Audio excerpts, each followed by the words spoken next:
Salam sepak bola. Selamat datang lagi di channel JP Story dan seperti biasa, gua akan review pertandingan antara Persib Bandung melawan Dewa United dalam lanjutan B Liga 1 musim 2024-2025 di pekan kedua. Dan hasil akhir dari pertandingan Persib melawan Dewa, Persib harus rela berbagi poin dengan Dewa United setelah ditahan imbang oleh Dewa United dengan skor 2-2. Jelas hasil imbang ini bukan start yang cukup mulus untuk Persib Bandung, mengingat Persib Bandung saat ini sedang ingin mempertahankan gelar juara, dan tentunya untuk mempertahankan gelar juara ini kemenangan adalah hal yang paling ideal untuk didapatkan oleh Persib Bandung. Tetapi mungkin masih banyak PR ya untuk Boyan Hodak, karena memang mengingat dalam beberapa kesempatan juga lalu beberapa kolaborasi antara pemain ini masih belum terjalin dengan begitu baik. Dan marilah kita akan review sesuai dengan judul dalam video ini. Kita mulai dari babak pertama. Di babak pertama, Persib Bandung sebetulnya tampil dengan begitu hati-hati, ya. Dan mereka pun itu bermain dengan kerapatan pemain yang sangat begitu terjaga, sehingga tidak memberikan ruang untuk pemain Dewa United untuk menyerang Persib Bandung. Sampai 10 menit babak pertama, permainan antara Persib dan Dewa ini cukup monoton ya. Bahkan bukan cukup lagi, ini sangat monoton. Bola hanya bolak-balik saja ya di garis pertahanan Dewa United. Dan pemain dari Persib Bandung pun itu tidak berani langsung mempressing pemain dari Dewa United, karena Persib Bandung pun tahu jika memang Persib bermain terbuka, maka akan ada celah yang terbuka juga, sehingga memberikan ruang untuk pemain Dewa United dalam melakukan serangan. Ya, sehingga terbukti ya, ketika menit sudah melalui 10 menit di awal babak pertama, nah Dewa United nampaknya menumpukan celah yang mudah dieksploitasi, yaitu di sebelah sisi kiri ya, di posisinya Robby Darwish. Nah itu beberapa kali pemain Dewa United melakukan serangan-serangan dari posisi tersebut ya, melalui Bagaskara, lalu juga melalui Mesidoro ya, ataupun melalui Marukawa, itu banyak dieksploitasi, sehingga Persib di awal babak pertama ya, setelah melalui 10 menit awal babak pertama itu Persib Bandung tertekan ya, sehingga Persib pun tidak bisa mengembangkan permainan ya. Bahkan dalam beberapa kesempatan juga Bagaskara ini sempat mencetak on target ya, mendapatkan peluang on target, atau Ricky Kambuaya itu sempat mendapatkan peluang on target, tetapi sayang sekali ya peluang tersebut masih bisa diantisipasi oleh Teja Paku Alam.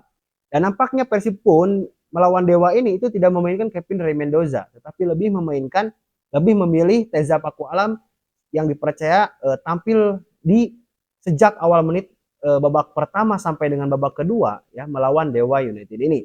Dan sebetulnya di Persib pun ini tidak dalam kondisi yang begitu baik ya, karena Maklok tidak tampil ya, karena mungkin masih pemulihan dalam cederanya ya, lalu juga beberapa pemain penting di pertandingan musim pertama seperti Beckham Putra ya, itu juga tidak dibawa, bahkan tidak masuk ke line up melawan Dewa United, sehingga Persib Bandung pun harus lebih memilih opsi kedua ya, dengan memainkan Matteo Kocijan, lalu juga memainkan Robby Darwish dan memainkan Deddy Kusnandar ya, sehingga ini tengah Persib ini kelihatan kurang begitu pas ya, tidak seperti Persib yang kita kenal di musim kemarin, karena jelas berdampak ya, nggak adanya Maklok di Persib Bandung itu sangat ada ketimpangan yang kurang begitu stabil ya, sehingga ini Matteo Kocijan harus beberapa kali harus betul-betul bisa memaksimalkan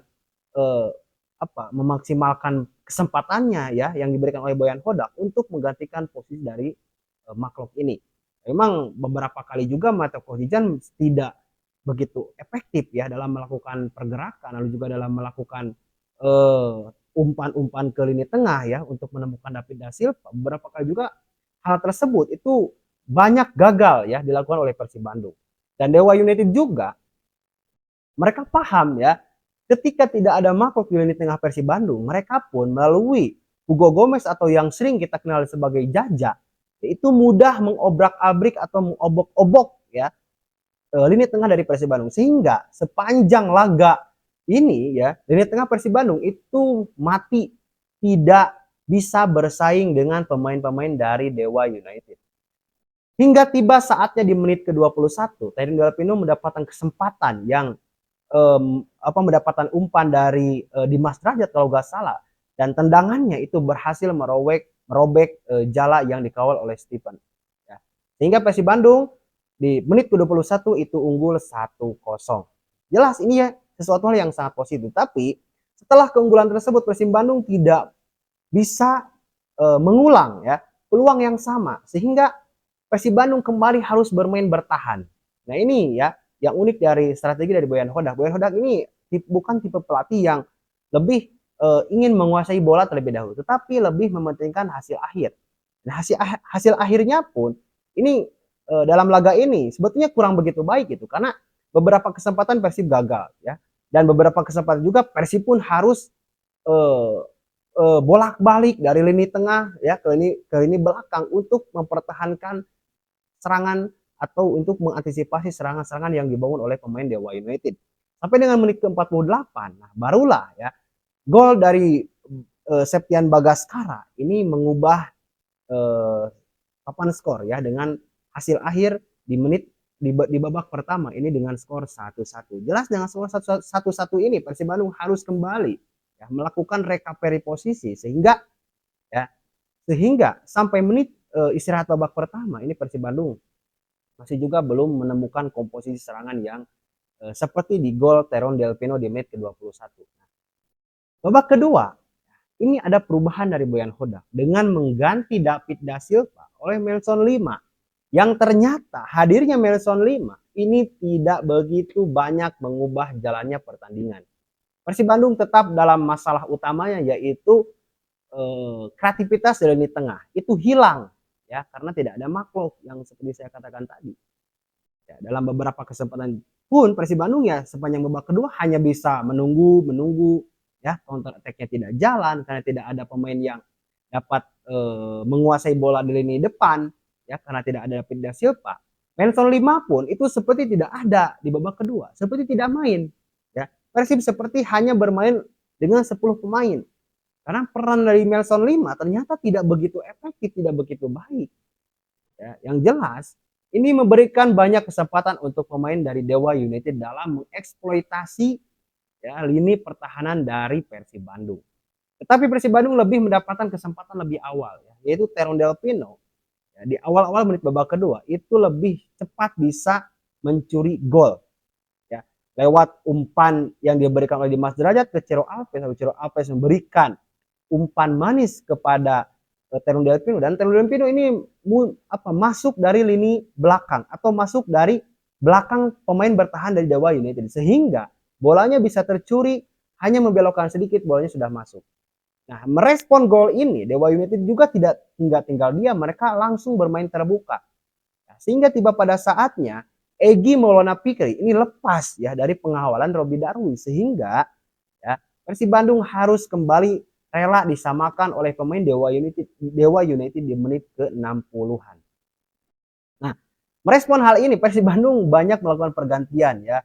Edo Pediansa dimasukkan, lalu juga Rahmat Irianto dimasukkan, ya bahkan hingga Adam Alis di menjelang akhir babak kedua itu dimasukkan karena Boyan Hodak sadar ya bahwa ada sesuatu hal yang tidak berjalan ya ketika struktur penyerangan dari Persib Bandung ini tidak ditopang oleh pemain-pemain intinya ya sehingga merespon hal ini Boyan Hodak pun banyak melakukan pergantian sebetulnya, tetapi pergantian tersebut hanyalah pergantian biasa-biasa saja, tidak mengubah pertandingan secara keseluruhan. Sehingga sepanjang babak kedua setelah gol dari Egy Maulana Fikri, ini Persib Bandung dibombardir ya, tanpa mendapatkan peluang sama sekali. Jadi, bahkan Persib Bandung mendapatkan peluang pun itu menjelang akhir di babak kedua, ya, tetapi ya tidak on target sama sekali.